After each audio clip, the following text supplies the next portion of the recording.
clerk. Speaker, I move amendments 1 to 3 as circulated in my name.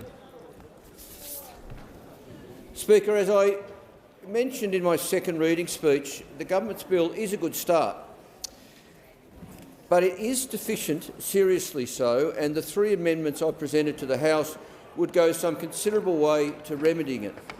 Firstly, Speaker, we need much more ambitious targets because what we do this decade is obviously critically important to the success or failure of Australia's response to climate change. Indeed, experts at the Climate Council tell us that net zero by 2050 is at least a decade too late. In fact, and I quote the Climate Council, this timeline carries a strong risk of irreversible global climate disruption at levels inconsistent with maintaining well-functioning human societies.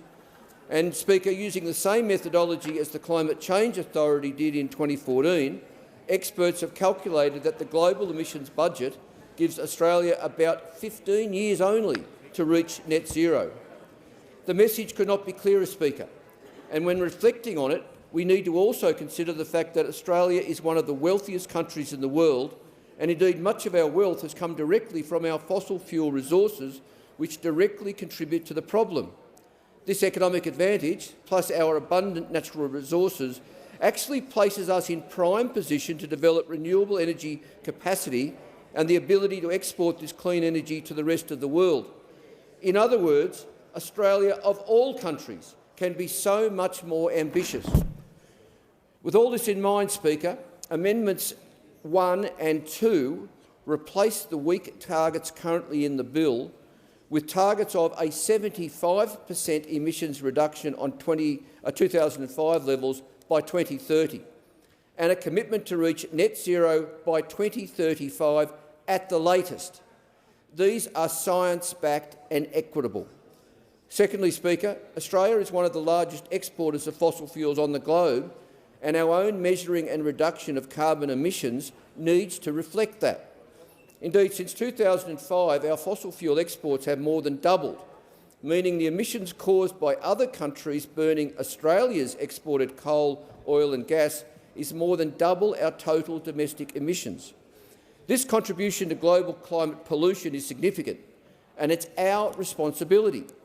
Yet the current government, even while acknowledging the need to reduce our emissions at home, continues to commit to new fossil fuel exports which will exacerbate the global climate crises, as though these are separate issues.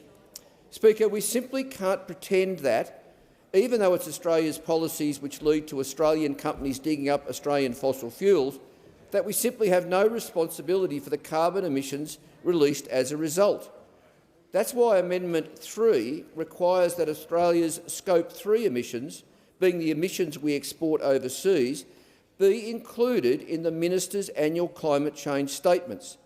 This would ensure the public cannot be misled when it comes to Australia's huge contribution to global greenhouse gas emissions and puts our fossil fuel exports front and centre.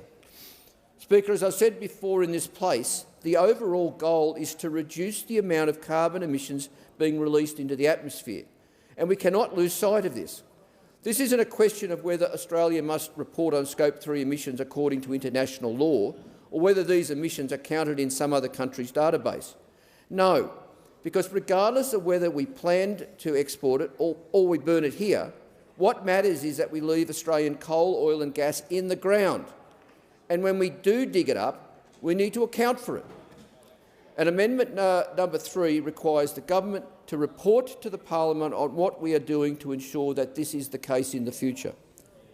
Speaker, time is rapidly running out to reduce emissions and to mitigate the worst of the extreme impacts of climate change. There is so much opportunity for Australia in the energy transition, and we should be taking a lead on the international stage, not sitting on our hands.